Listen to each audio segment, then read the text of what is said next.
Tonight I invite you to a simple practice, one so simple you might overlook its power. Before you surrender to sleep, ask yourself a question. Not a question of Dory, but a question that opens the door to your desired world. Ask, what if it were true? What if the life you long for, the health you desire, the relationship you dream of, what if it were already yours? The question before sleep introduced the transformative power of asking, what if it were true? Or, isn't it wonderful? Before drifting into sleep, there is a sacred moment that arrives each night, unnoticed by most, yet brimming with infinite potential. It is that threshold between wakefulness and sleep, where the body grows heavy, the breath slows, and the conscious mind begins to loosen its grip. Here lies the most fertile ground of imagination. In this moment, a single question whispered within can alter the entire direction of one's life. The question is not a complicated one. It is not framed in doubt or burdened with fear. It is simple, yet charged with profound creative power. What if it were true? Or in another form, soft and full of gratitude. Isn't it wonderful? This question is not like the countless questions that trouble the mind throughout the day. It is not meant to lead you into worry or calculation. It is not the anxious inquiry of, how will it happen? Or when will it come? Instead, it is a question that assumes is already given, that the wish is already fulfilled, that the dream is already reality. By asking, what if it were true? You turn the key in the lock of imagination. You invite your mind to dwell in a state where the unseen is more real than the seen, where the invisible carries more weight than the visible. Consider what happens when you ask yourself this question. Perhaps you desire greater health. As you lay your head upon the pillow, rather than rehearsing symptoms or dreading tomorrow, you ask quietly, what if it were true that I am perfectly healthy? At once, the mind begins to entertain images it has long suppressed. You may feel the ease of breathing deeply, the joy of moving without pain, the freedom of vitality coursing through your being. These are not idle daydreams. They are impressions being imprinted upon the deepest layers of your mind. If your longing is for abundance, then let the question open the vaults of imagination. What if it were true that I already live in wealth and ease? Instantly, the vision of bills paid, opportunities flowing, and the relief of financial freedom begins to appear. You do not chase the image, you rest with it. The question does the work. It lifts you from the state of lack into the state of fulfillment. The secret power of this practice lies in the timing. When you ask the question before sleep, you plant it in the subconscious, the soul of all creation. The conscious mind, with its doubts and reasoning, receives, and the subconscious, impressionable and obedient, absorbs the feeling as truth. Just as the soul does not question the seed, but brings forth whatever is sound, so too does the subconscious accept the assumption you fall asleep with. The beauty of this approach is its gentleness. It does not demand effort. It does not call for struggle. You are not asked to force belief or to convince yourself through argument. You are simply asked to wonder. Trust, what if it were true? What if is not resistance? Wonder is openness. Wonder softens the heart, loosens the grip of skepticism, and allows a higher possibility to slip through. To us, isn't it wonderful, is even more potent. This phrase assumes the wish is not only fulfilled, but celebrated. It carries with it the fragrance of gratitude, the sweetness of joy. When whispered before sleep, it allows the mind to rest in thanksgiving for blessing not yet seen with the eyes, but already received within. In this state, you no longer strive, you simply rejoice. You feel the smile of life upon you. And because your subconscious accepts that feeling as reality, it begins to shape your outer world accordingly. The question functions as a doorway. Each night you stand at its threshold. On one side lies the world of appearances, filled with worries, disappointments, and limitations. On the other side lies the unseen reality of your desire, the state in which your prayer is already answered. When you step across the threshold in imagination, when you whisper, isn't it wonderful? You cross with thanksgiving in your heart. The world you enter in sleep is the world that projects into your waking life. Imagine a painter standing before a blank canvas. What the painter holds in the mind becomes form upon the canvas. Likewise, as you drift into sleep, the images and themes you carry become the palette for tomorrow's experiences. Ask a question of lack, and you paint more lack. Ask a question of fulfillment, and you paint abundance. The question you choose is the brushstroke that shapes the canvas of reality. This practice may appear small, even trivial. Yet consider how many nights pass with the mind rehearsing problems, replaying arguments, or worrying about tomorrow. Each such night is a seed of fear sown in the subconscious. But with one deliberate question, you can replace the cycle of worry with the seed of faith. And just as surely as the earth brings forth the harvest of plankton, your life will bring forth the harvest of the assumption you sleep in. The power is not in endless repetition, but in sincerity. One heartfelt asking, felt deeply before sleep, outweighs hours of strained affirmations. For it is not the words that create, but the state they evoke. To truly feel, isn't it wonderful? As you drift into the silence is to lay hold of a new reality, to sincerely ponder, what if it were true? Is to bend the unseen toward manifestation. The subconscious state exclaimed the state between wakefulness and sleep as the most fertile ground for impressing the mind with new realities. There is a hidden passage between the world of conscious effort and the world of pure creation. It is the delicate borderland you cross each night when your body grows heavy and your thoughts begin to lose their sharpness. This state between wakefulness and sleep, often unnoticed, is the golden doorway into the subconscious. It is here in this fertile ground that the seeds of imagination take root and grow into the experiences that later appear as reality. The conscious mind is the gatekeeper. It argues, analyzes, reasons, and questions. It asks, how can this be and when will it happen? The subconscious, on the other hand, does not argue. It does not reason in terms of possibility or impossibility. It accepts impressions, feelings, and images as facts and moves inexorably to bring them into manifestation. Yet, for most of the day, the conscious mind dominates, blocking the deeper mind from receiving new instructions. Only in that tender transition between wakefulness and sleep does the gatekeeper relax. At that moment, the subconscious is open, receptive, and ready to be impressed with new realities. This state is often called drowsiness or reverie, but it is far more than physical tiredness.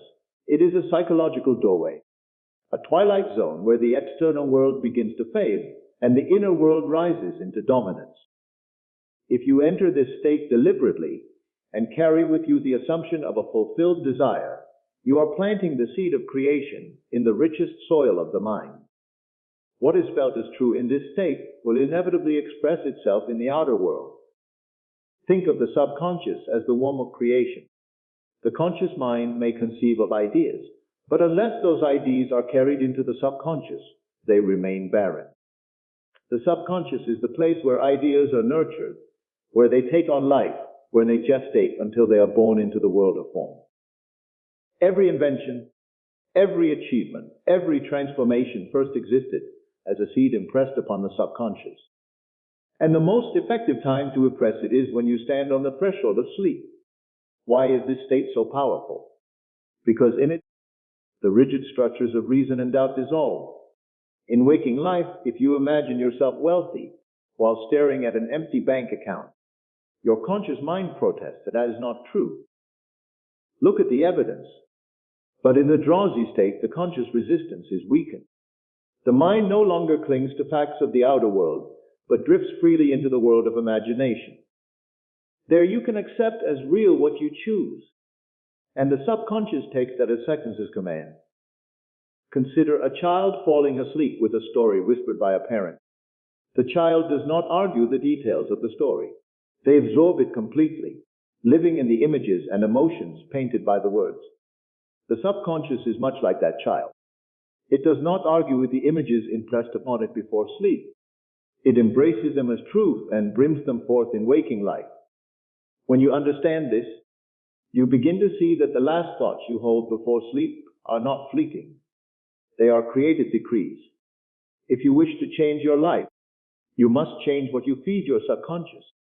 And the most potent moment to do so is as you drift into slumber. Instead of rehearsing failures, reliving worries, or anticipating disappointment, one must deliberately enter the state of sleep with an image or feeling of the desired reality. To fall asleep imagining success is to plan success.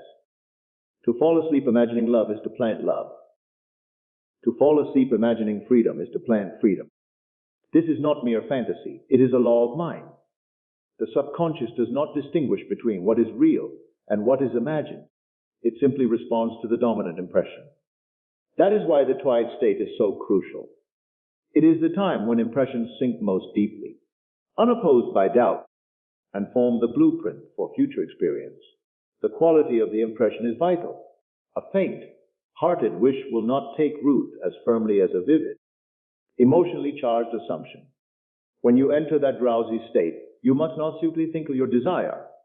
You must feel it, inhabit it, and surrender to it as though it were already fact. In doing so, you bypass the conscious objections and speak directly to the creative power within. Imagine yourself desiring a new home.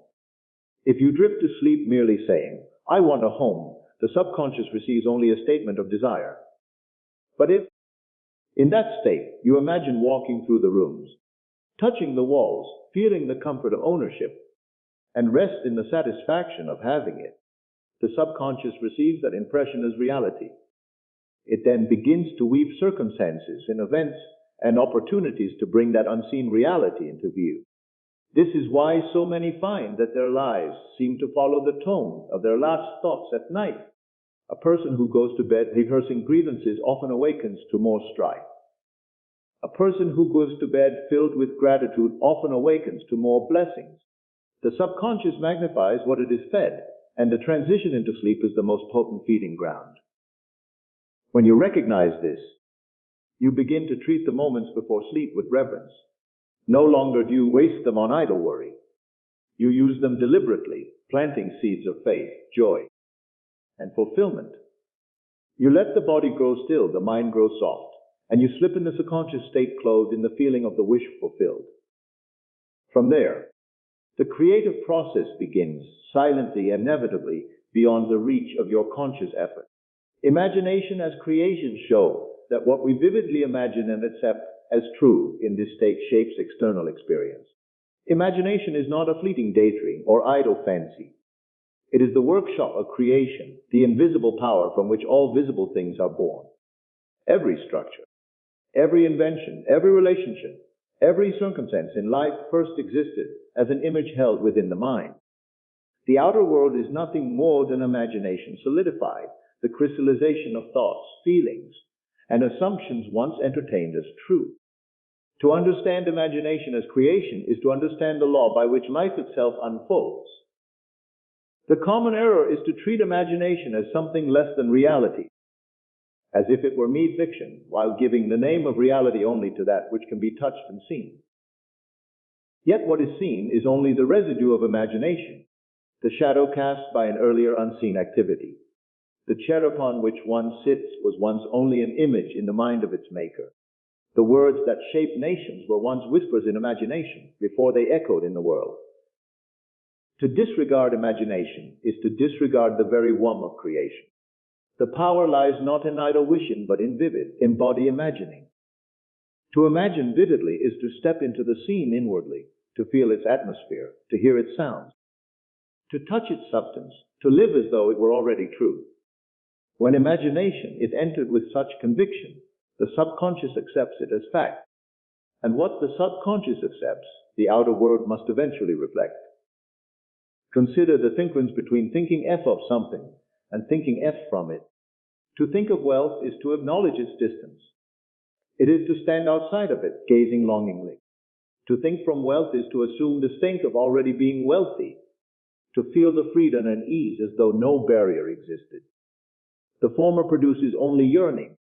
The latter impresses the subconscious with a new identity, which life then mirrors back. Imagination used rightly is always thinking from the desired end, never merely about it. This is why the act of imagination before sleep carries such potency. In that state, the conscious objections weaken, and the mind accepts what is vividly impressed. When one imagines holding the hand of a beloved, receiving a letter of good news, walking through a door of opportunity, or hearing the words of congratulations, and when these imaginations are felt as real, the subconscious receives them as events already accomplished. The external world then rearranges itself, often by means beyond comprehension, to bring the inner assumption into outward expression. Life does not respond to the cold facts one observes. It responds to the living reality one assumes within. The person who continually imagines themselves as rejected, unlucky, or overlooked will inevitably see those patterns mirrored in their outer experience. The person who dares to imagine themselves as loved, fortunate, and chosen will see life bend to fit that assumption. Imagination is the cause. The world is the attempt to change the effect without altering the cause is to labor in futility. The creative process of imagination is subtle, yet absolute. The world may scoff at the idea that imagining could alter destiny, but the evidence lies in every story of transformation. A man burdened by failure may imagine the thrill of success, the joy of accomplishment, the recognition of peers, until one day circumstances shift and the outer world reflects that inner assumption. A woman longing for companionship may enter the scene of being cherished, feeling the warmth of love as her nightly state, until that unseen relationship hardens into visible form. These are not accidents. They are the lawful outworking of imagination impressed upon the subconscious. To wield imagination as creation is not to escape reality, but to recognize that reality itself is malleable, shaped by inner vision. The senses may insist upon lack, yet imagination could override them with abundance. The senses may testify to illness, yet imagination can affirm vitality. The senses may display loneliness, yet imagination can clothe the mind in union. When the inner image is held with conviction, the outer facts must eventually bow to it, for the unseen is always the cause of the seen. Imagination requires discipline. The mind left to wander will often drift into rehearsing fears, repeating disappointments, or entertaining doubts. Such undirected imagining is still creative, but it creates unconsciously, producing more of the same conditions one resents. To harness imagination deliberately is to turn the creative power inward toward a chosen end. To direct the stream of thought as one would guide a river, it is to clothe oneself inwardly in the feeling of the wish fulfilled, and to persist in that inner state until the world reshapes itself accordingly. What one accepts as true in imagination determines the character of one's life. Acceptance is the key. To vividly imagine a scene and then dismiss it as fantasy is to render it powerless. But to imagine and accept, truly accept, that it is already real, already accomplished, already fact, is to hand the blueprint to the subconscious. Once accepted, the subconscious moves with relentless certainty, orchestrating events, people, and circumstances to give form to the inner picture. This is the secret behind every act of faith, every prayer answered, every miracle witnessed. It is not chance but law. Faith is nothing more than imagination fired with conviction. Prayer is not begging for a future event, but assuming in imagination that it is already fulfilled. Miracles are simply the sudden appearance of what has long been gestating in the unseen. To live consciously is to live as a creator, not as a victim of circumstance. One must dare to imagine boldly, to accept within the mind the reality of what the senses deny, and to persist until it hardens into fact.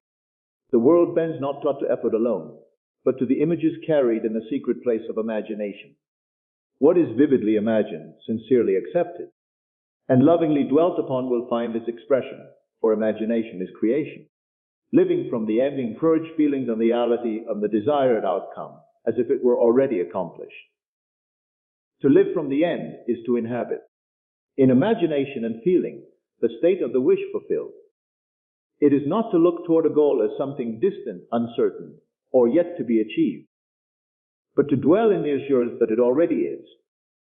Living from the end means to carry within yourself the conviction and the atmosphere of the accomplished fact, regardless of what the senses declare in the present moment. This is the key to creation, for what you assume to be true inwardly with persistence and feeling, must eventually shape itself into your outer world. Most people live from the middle. They look at conditions, measure their possibilities by what appears to be, and then try to calculate how to move from here to there. They place their desire in the future as a hope or possibility, and by doing so, they continually affirm its absence. To live from the end is to bypass the question of how, and to assume that the desired state already exists. It is to breathe, walk, and rest in the assurance that the outcome is already secured, that you are not striving toward it, but living within it. Consider the difference between thinking of an outcome and thinking from it. To think of wealth is to picture it as something external, separate from yourself, a goal yet to be attained. To think from wealth is to inhabit the feeling of already being wealthy, to let your actions and thoughts flow naturally from that state. To think of love is to long for a partner who seems absent. To think from love is to feel yourself already cherished, already fulfilled in union, allowing that feeling to permeate your being. It is always the inner position from which that determines what the outer world mirrors back. Living from the end requires a shift in identity. You can no longer identify as the one who seeks, but as the one who is found. You no longer say, I will be, but I am. The words may seem small, but their effect is profound. For when you assume the state of being, you condition the subconscious mind to accept it as fact. Once accepted, the subconscious sets in motion the unseen chain of events by which the inner state externalizes. Imagine a playwright who had imagined the final scene of a play. Every line, every movement, every earlier scene is a reach that predetermined conclusion. When you live from the end, you too have already written the conclusion of your story. You dwell in the state where your desire is already fulfilled, and life itself organizes the sequence of events that will lead you there. You do not strain to control the middle scenes. You rest in the assurance that the end is certain, and everything else aligns itself accordingly. This way of living is not fantasy but law. The subconscious does not distinguish between imagination and reality. It only knows what is impressed upon it through feeling. If you nightly enter the state of your wish fulfilled, if you hear the words of congratulations, feel the joy of accomplishment, rest in the satisfaction of possession, the subconscious accepts that state and brings it forth into visible expression. What you inwardly assume as true becomes the foundation upon which your world is built. The challenge lies in persistence. The senses may protest. The outer world may offer evidence to the contrary. Yet to live from the end is to remain faithful to the unseen, to hold inwardly to the accomplished fact regardless of appearances. Just as the seed hidden in the soil shows no outward sign for a time, yet silently grows toward the harvest, so too does your assumption gestate in the unseen before breaking forth in visible form. Living from the end is not about forcing action. It is not about striving to make things happen. Rather, it is about inner surrender, about resting in the fiat that is already done. From that inner rest, actions flow naturally, not as desperate attempts to achieve, but as deferous expressions of the state you already embody.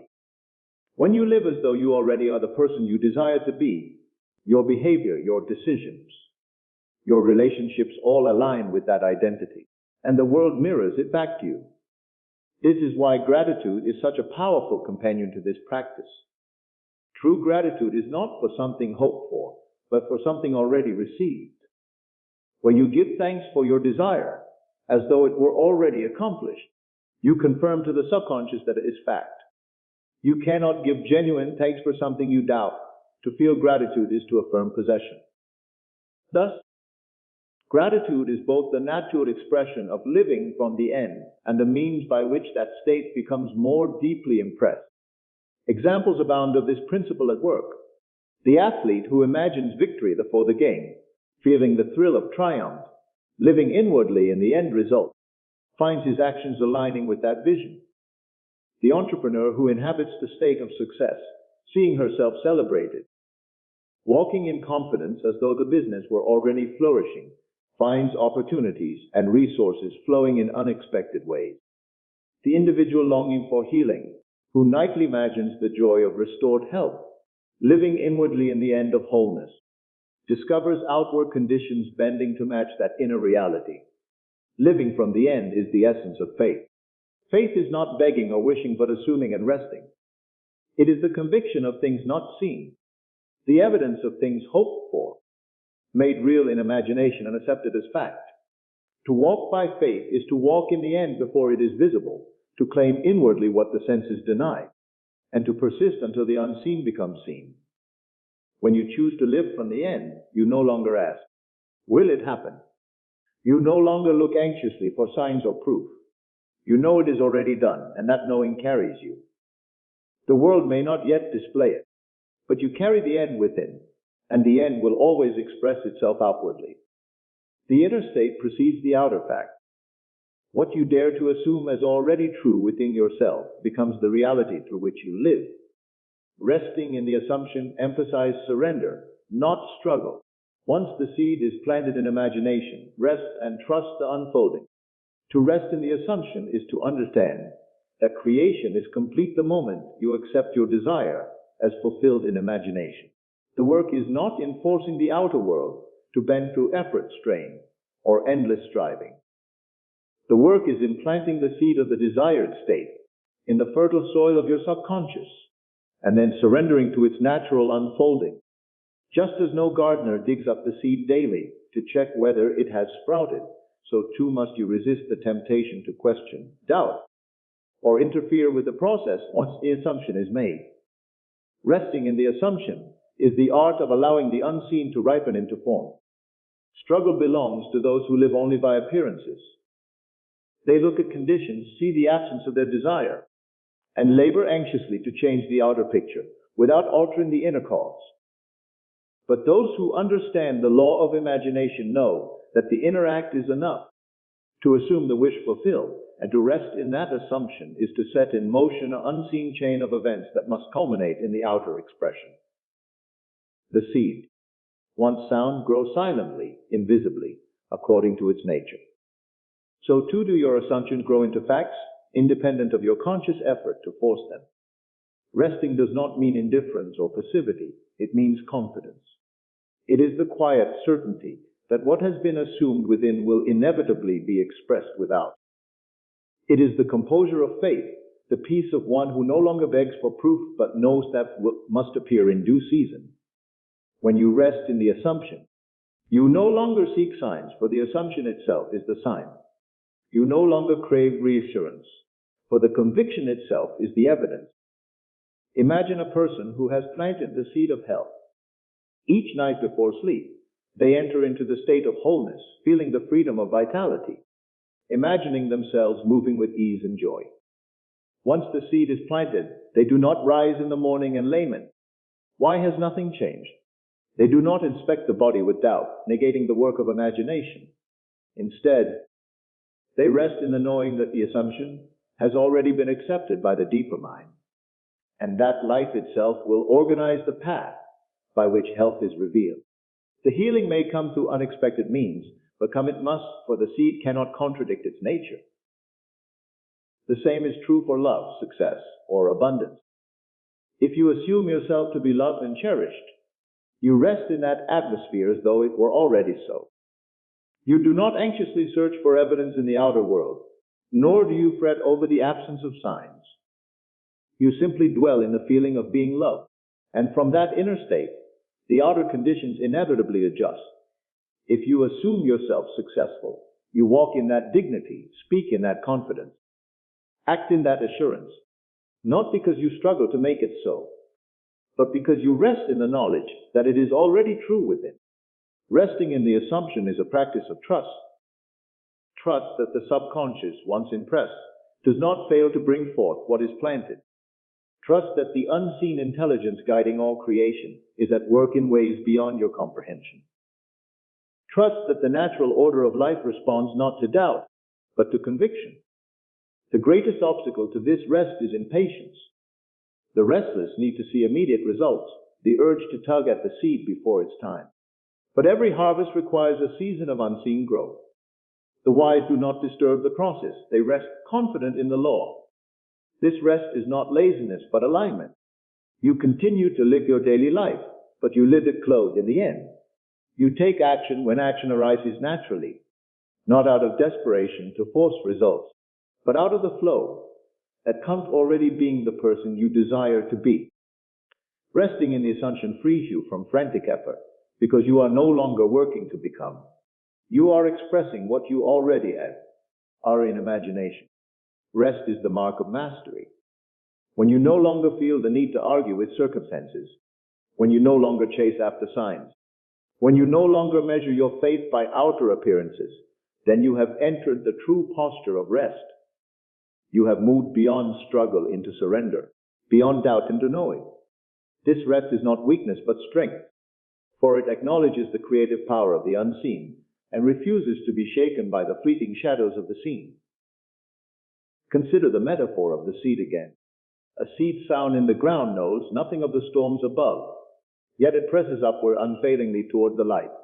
Likewise, your assumption, once accepted, continues its silent work regardless of the noise of outer circumstances. The storm may rage, the facts may contradict, but the seed within persists, for it carries the pattern of fulfillment already complete. To rest in the assumption is to trust that process, to yield to its certainty, to remain untroubled while the unseen grows toward visibility. This rest is cultivated by persistence in imagination. Each night as you enter the drowsy state, you return to the scene of the wish fulfilled. You feel the joy of accomplishment, the peace of possession, the gratitude of answered prayer. You do not demand that tomorrow must display it. You simply rest, knowing the seed is sound. In time, the subconscious externalizes that inner reality, and you find yourself walking through the very scenes you once rehearsed only in imagination. To rest is to release. To release is to trust. And to trust is to know that once the assumption is made, the creative law is already at work, and the outer world must conform to the inner picture.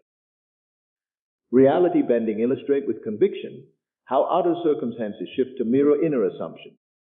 Reality bends not the outer world, suddenly changes of its own accord, but because the inner world impresses itself upon it. The external life you experience is not an independent force acting upon you. It is a mirror faithfully reflecting the assumptions you hold within. To alter the reflection, one must alter the assumption. When you dare to accept as true a new inner state, the world begins to rearrange itself, subtly at first and then undeniably, to confirm that inner conviction. This bending of reality is not mystical in the sense of chance or luck. It is lawful, precise, and unyielding.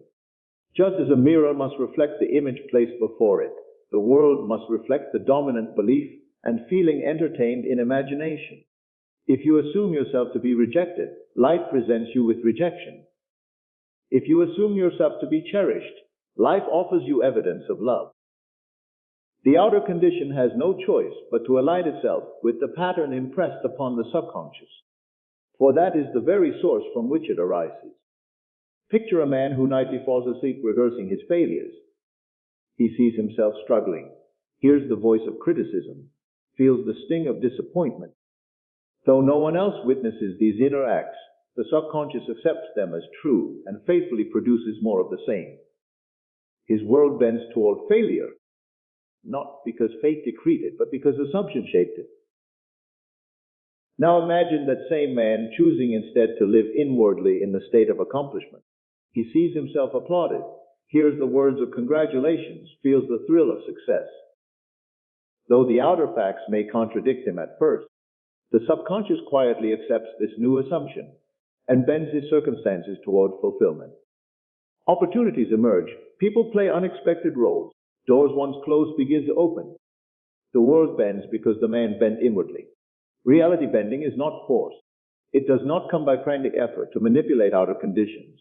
It comes by a shift within, by a decision to inhabit a new inner state. Once assumed, the subconscious begins to orchestrate the outer world with an intelligence far beyond conscious planning. The right encounters occur, the right ideas surface, the right resources appear, not by accident, but by the inevitability of law.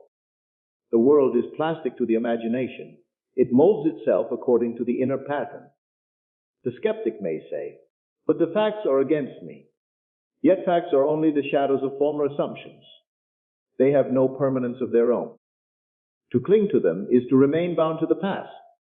To dare to assume differently is to set in motion a new chain of events that will soon override the old facts. Reality bends not to the old disappears instantly, but because the new grows stronger until it eclipses what was. The seed of a new assumption, once sown, inevitably pushes through a field of experience. Consider the woman who longs for companionship, but inwardly assumes she is destined to be alone. Though she may desire love, her inner assumption continually projects loneliness, and the world mirrors it back. But the moment she shifts inwardly, imagining herself already loved, feeling the warmth of union, living in the end of fulfillment, her reality begins to bend. Perhaps she meets someone unexpectedly, or a friend reintroduces her to an acquaintance, or her own demeanor shifts so dramatically that others respond to her differently. Whatever the channel, the outer condition aligns with the new assumption. This bending of reality is not reserved for personal desires alone. It governs all areas of life. The person who assumes abundance finds a provision opening in ways they never calculated. The one who assumes health discovers treatments, habits, or spontaneous changes that restore balance. The one who assumes opportunity sees pathways where before there were only walls. In each case, the outer is compelled to form to the inner, for that is the law by which reality operates. What must be understood is that assumption is not mere idle wishing. It is not weak desire or fleeting hope. It is conviction clothed in feeling. When you live inwardly as though it were already true, when you inhabit the mood, the attitude, the emotion of the wish fulfilled, the subconscious receives it as fact. Once received, the world must bend. It is not a matter of if, but of when. The bending often occurs in ways the conscious mind could never predict.